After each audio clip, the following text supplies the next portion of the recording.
Welcome in to Daily Faceoff Live, your go-to source for everything hockey. Live every weekday at noon Eastern.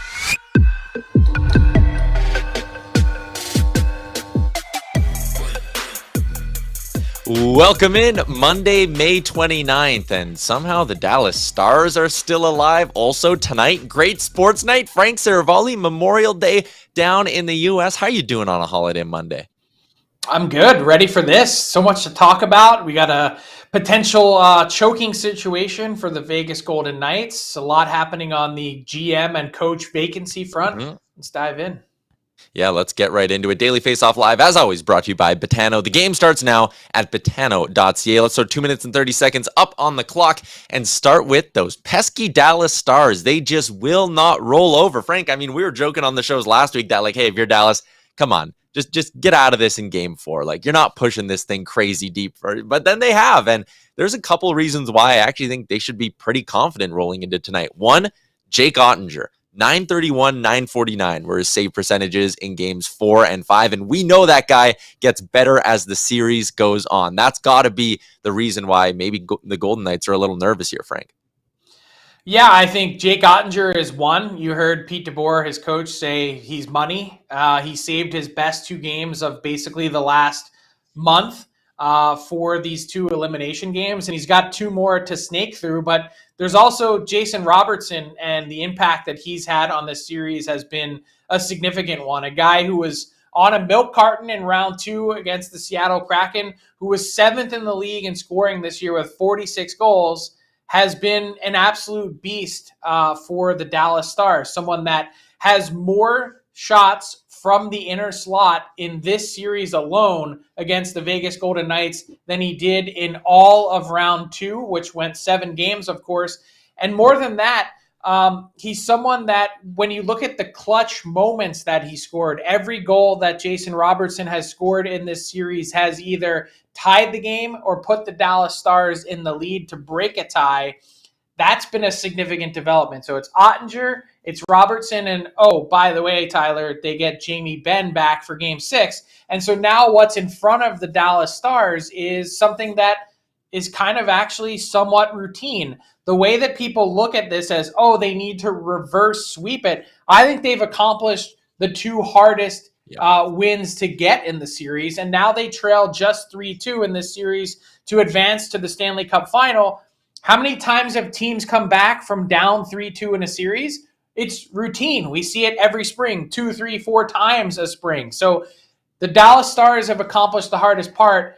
Now they got to finish it off against the Golden Knights team that really doesn't want to be going home for game 7 with so much on the line. And as our boy, and excuse me on the username here on YouTube, Frank, Joe Mama points out, Pete DeBoer, a perfect 8. He's a perfect 8-0 in game 7s, man. He doesn't lose game 7s. So there is a lot trending in the right direction for this Dallas Stars team. That building's going to be rocking. You mentioned like the stars of this team, no pun intended. But like, how about a guy like Ty Dellandrea having his welcome to the playoffs kind of moment, scoring twice in under 2 minutes. Luke Glendening got a goal for them in that game as well. If anything, something encouraging from game 5 was just how the depth started to wake up as well. Yeah, I think that's huge. The critical piece is going to be how well do the Dallas Stars defend. I mean, that's really one hiccup that we saw, and we've seen in a couple games this series already, some significant gaffes and mistakes from someone like Ryan Suter on the back end. Can they cut down on those? And can the Golden Knights wake up? You heard their coach, Bruce Cassidy, basically fillet them after the last game and say, 24 turnovers in one game. You're not going to beat the Arizona Coyotes in mid-January with 24 turnovers. Everyone viewed that as a shot against the Coyotes, but I mean, it seemed pretty legit to me. And if you're not taking a shot at the Coyotes now, what are you even doing? Yeah, I was going to say the Coyotes catching strays here in the Western Conference Finals. Let's move along and talk a little bit about some coaching vacancies as well, Frank. It seems like, at least from my perspective, I'm no insider, but it feels quiet right now on that front. Are we just maybe waiting for the first domino to fall? Yeah, this week, Tyler, is where the rubber meets the road. There's so many different things happening and a domino or trickle-down effect that may be connected to all of it. And I think a lot of it actually revolves around the Ottawa Senators and their impending sale, which I was thinking we were trending towards at the beginning of last week, and we're in the any day now type of moment for the preferred bidder to emerge for the Ottawa Senators sale. So what do I mean by the domino effect that may be connected to that? Well, first off, there's a holiday weekend involved, which always slows things down a little bit, particularly here in the U.S. And since the Fenway Sports Group and the Pittsburgh Penguins owners were overseas in Monaco at the Grand Prix over the weekend, that when you look at everything that could happen here, you've got Kyle Dubas, who has interviewed with the Pittsburgh Penguins. I believe that's his job if he wants it. But if you're Kyle Dubas, why would you jump at the only vacancy available at this exact moment in time, knowing how potentially unattractive that Pittsburgh Penguins roster and rebuild might be, when you might be able to find out more in the next couple days, 48, 72 hours, about the Ottawa Senators, a team that you not only grew up rooting for, but is in infinitely better position to grab hold of, especially with a new, well-funded ownership group that's in place. But they may already have someone, depending on who that preferred bidder is, Tyler, for the Ottawa Senators, because a lot of people are wondering what kind of dot may be connected between the Sens and the Edmonton Oilers, who have Steve Staios in their front office. For instance, if Michael Andlauer is the guy that ends up being the preferred bidder for the Sens, a lot of people believe that he's going to be bringing Steve Staios with him from the Oilers. Do the Oilers step up and promote Staios this week if that happens? If not, do some of the other preferred bidders have someone in mind to bring someone in with them?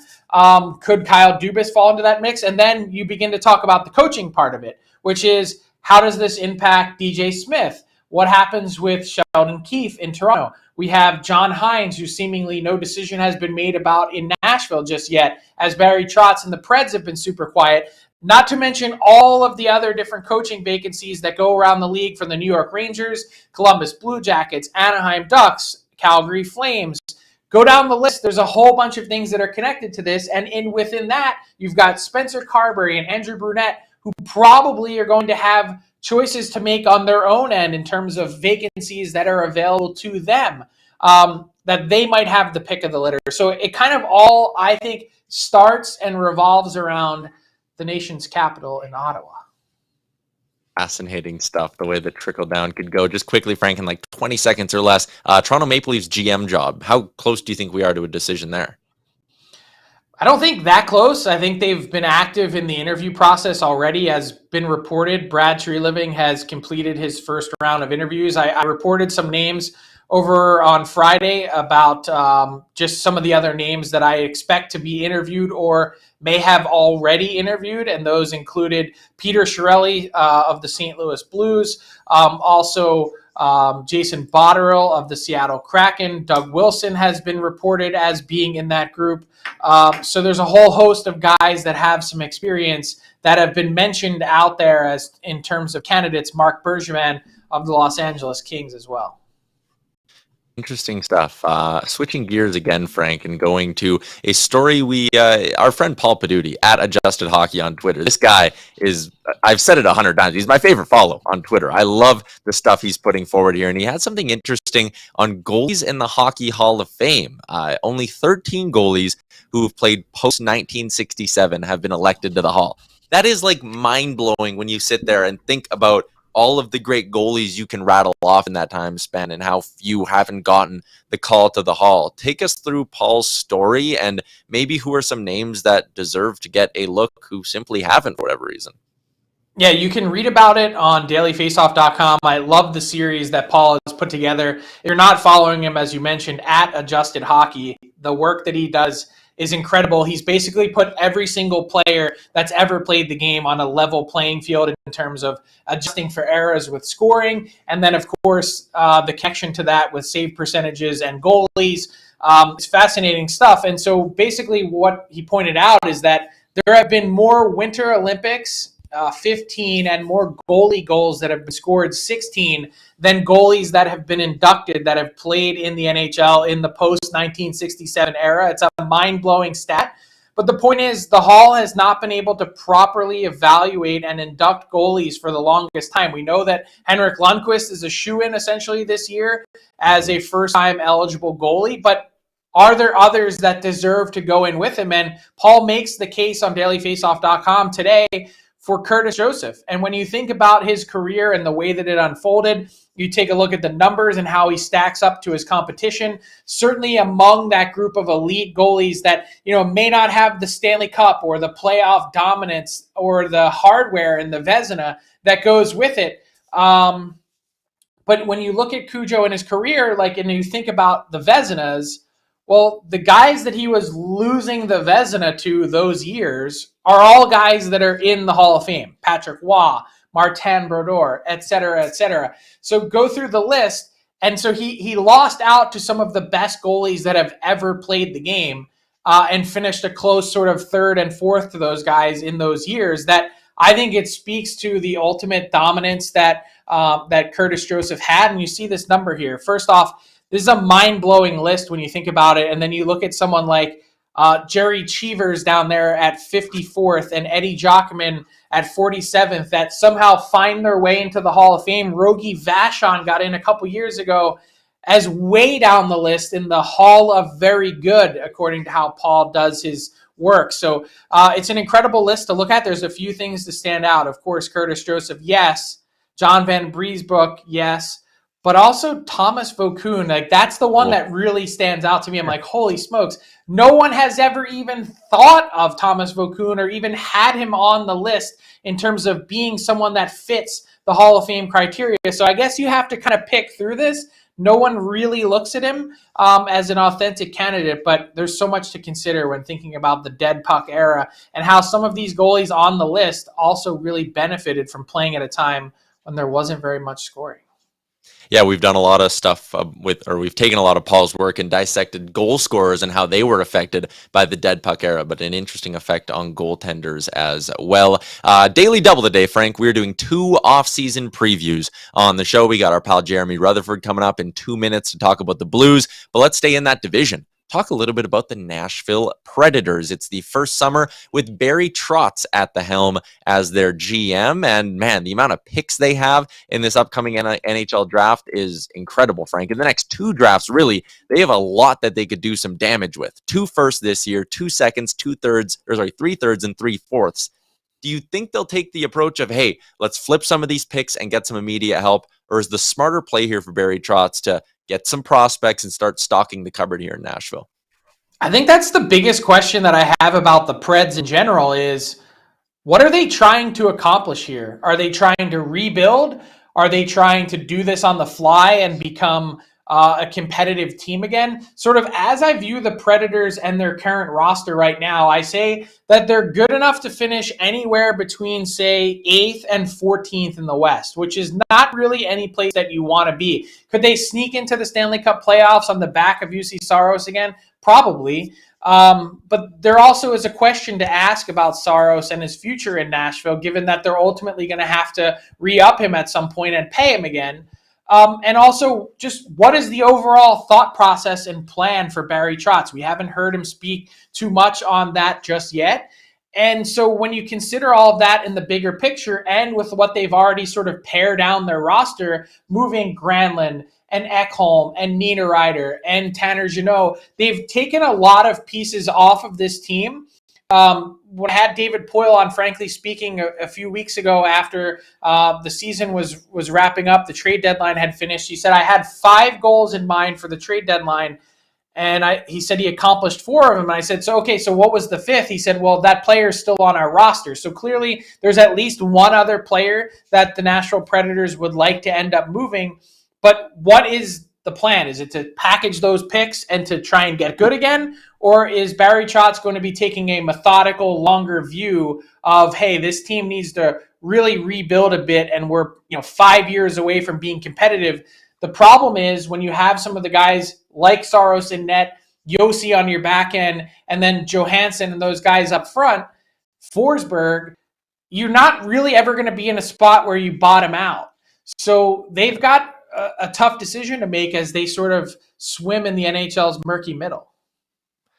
Interesting. The Saros question is obviously the big one, with 2 years until unrestricted free agency and a cap hit of only $5 million. I would imagine the list of contenders who would be calling Barry Trotz about him if he was made available would be pretty long. It'll be an interesting summer in Nashville. Lots of picks. Who knows if they'll move them or use them?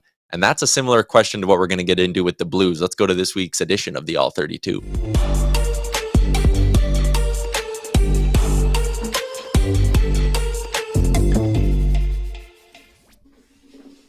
Jeremy Rutherford from The Athletic. You can find him on Twitter at JP Rutherford. Let's dig into what could happen this offseason in St. Louis, Jeremy. 3 picks in the first round for Doug Armstrong. I guess where I want to go with this is, what are the chances they actually make 3 selections in the first round? And that will really tell us what Armstrong's strategy is this summer, what he does with those picks, right?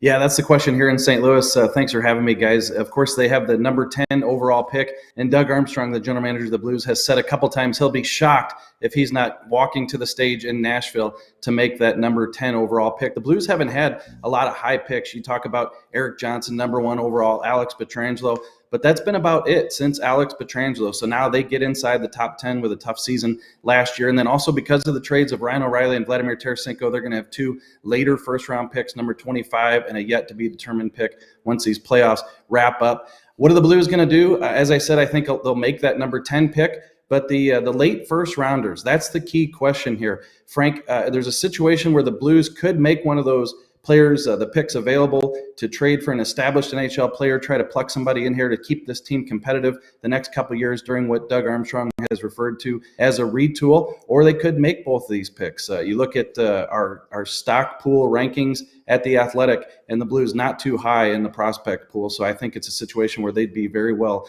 inclined to make those picks as well. Yeah, it's an interesting spot, JR. I reported last week that at least from the conversations I've heard from around the league, Doug Armstrong is certainly willing to actually move both of those late first round picks. He's looking for guys 25 and under that'll be under team control. My question for you is, if that is the case, do you expect it to be at forward that he would go and try and add to this team? I think of what he's building with Kyrou and Thomas, that would sort of be at the top of the list, but I also know that he kind of wants to reshape the back end too. How do you see that playing out if he were to target guys 25 and under? Yeah, they brought in 2 guys in that age range, Frank, Kapanen and Vrana, last year that fit that, and those guys are going to be motivated. They're on expiring contracts last year of their deal. The Blues, I think, still need a top 9 forward, so I think you got the possibility of bringing in a player in that age range, Frank, that could be a forward. Hey, let's keep in mind Doug Armstrong in that Tarasenko trade also got Sammy Blais back. We saw what Sammy Blais did at the World Championships. He's signed next year, Frank, for $1 million. What a steal. 6 goals at the World Championships. So they're going to pluck him into probably their top 9. If not, he'll be on that 4th line. And I think they could go after a forward. If they go after a defenseman, I think they're going to have to move somebody. And the key question here in St. Louis this offseason is Doug Armstrong going to be able to move any of these guys? Justin Falk, I thought, had a pretty good season last year, but you look at guys like Parayko, Krug, Nick Leddy, all of them long-term deals. Parayko signed the 8-year deal. Krug still got 4 years left. Leddy's got 3 years left. A lot of these players are seen as immovable. So if they're going to use one of those late first-round picks, guys, to go out and get a defenseman, I think they're going to have to move one of these guys out, because they need to give a chance to a guy like Scott Perunovich, who was also at the World Championships. He's healthy and ready to play. I don't know that there's a lot of room to bring somebody in on the third pairing spot. I think that they're going to have to move one of those guys in the top 4 if they're going to think about adding on defense. So an interesting part as well, just as I peruse the cap-friendly page for the St. Louis Blues, is all those guys have some form of trade protection as well. So is there one of those 4 names that you think is actually has a decent shot to waive that clause and move? Is there one that stands out? There doesn't really appear to be, and that's what makes this difficult because of these long-term contracts, because of the no trade protection. Doug Armstrong for years has not wanted to give out no movement clauses. He didn't give a no movement to Alex Pietrangelo, but the Blues have been one of the teams that have given out one of the most no trade clauses. At one time, I counted up, it was 10, and that was tops in the league with Tampa Bay. So you're looking at guys like Parayko, Krug, Leddy, even Falk, and also Scandella, who has a modified no trade clause that includes 7 teams. So it's going to be very difficult to move these guys. As you guys know, you look at the teams that maybe do have some cap space, but they're at the bottom of the NHL standings. And, is a Torrey Krug going to waive his no trade clause to go to the Chicago Blackhawks or the Arizona Coyotes? I doubt it at this point in his career. And, would a franchise like those that I mentioned even want a guy in his early 30s who doesn't go along with their timeline? So it doesn't really add up. JR, I'm no tax advisor, but I'm hoping that since you're using your son's shooting gallery as your backdrop here, that this becomes some kind of business write-off for you in your basement. But in all seriousness, wanted to ask quickly before we let you go about the goaltending situation in St. Louis, because we know that the Blues are high on Joel Hofer to take that next step and be part of the team next year. Are there any lingering question marks about Jordan Binnington? Obviously, the term and that contract, he's not going anywhere, but how do the Blues manage their goaltending situation moving forward? I think, Frank, that Jordan Binnington is still the number one. I expect him to be here on opening night. Would a change of goaltenders help the St. Louis Blues? It was tough explaining last year to people who just saw Jordan Binnington's numbers that he was actually fairly decent. And I know people might hear that and say, look, the numbers don't lie. And they don't. The numbers weren't great. But the Blues defense last year was very porous. Jordan Binnington did what he could the first half of the season, try to help them. But again, the numbers weren't that good. There is a lot of term on that contract. Would there be somebody interested around the league? You just don't know. Would Doug Armstrong get antsy and try to make a move with Jordan Binnington? I don't think so at this point. I think he's going to be the Blues goaltender. I think Joel Hofer will be the backup. Joel's got a great pedigree. He won a World Junior Championship. He just got back from the World Championships, a gold medal with Canada, even though he didn't play all the games. And I think he's got a very bright future. In terms of him being the 1A, I still think that's a couple years off, but it's going to get interesting here next season because last year he had Thomas Greiss as the backup, not really capable of stealing the job from Jordan Binnington, but perhaps Joel Hofer is. So we'll see how it plays out. I just want to emphasize that Binnington much better than the numbers last year. Plenty of interesting storylines in St. Louis as we head through the offseason. Jeremy Rutherford, appreciate you joining us. Again, fantastic backdrop. Next time you come on, though, I'm expecting stick in hand and a couple of wrist shots for us live on the air. All right, yeah, as soon as I hang up here, I'm going to do that write-off that Frank was talking about. Hey, thanks, Jeremy. Thanks a lot. All right, Frank, moving along to our daily face-off inbox question, hashtag AskDFO. We got a couple in the YouTube chat here, so let's dig into them. Jay Tess is a Jets fan, and he wants to know, Hellebuck, Scheifele, Dubois, Wheeler. How many, you don't have to give us names, but how many do you think are going to stick with the Jets through this summer? I'm going to say... Wow, out of all four, I actually wouldn't be shocked to see all four go. I think if you were going to, take a look at it, I would say maybe just one ends up remaining. I could see a situation in which you have Scheifele, Wheeler, or maybe Wheeler ends up being the guy that stays. You could see Dubois be the one guy that stays, but I could certainly envision a world in which Scheifele, Wheeler, and Hellebuck are all gone come opening night in Winnipeg. We also got another one from Lowell, who's a Flames fan. He wants to know, how many players should he be expecting off this Flames roster in the summer via trade? On maybe on a scale of 1 to 10, Frank, how active do you think the Flames will be on the trade market this summer?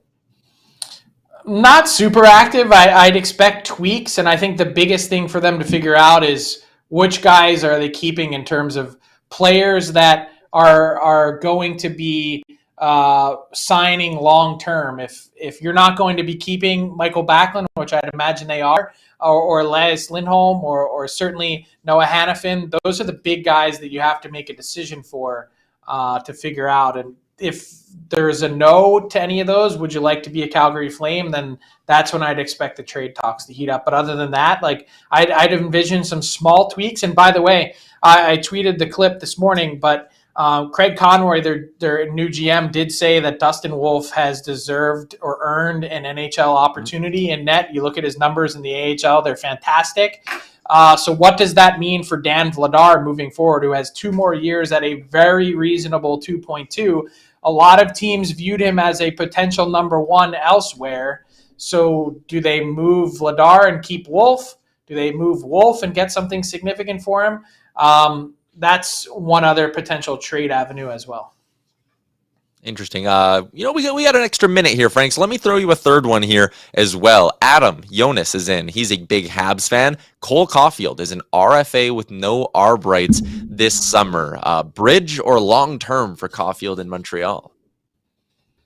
I'd imagine that they'd go as long as they possibly could, and that's the road that I would take. I think you can never go wrong buying the very best 8 years of a player's career, or 7 years, whatever it ends up being. He's 22 now. That would take him right up to age 30.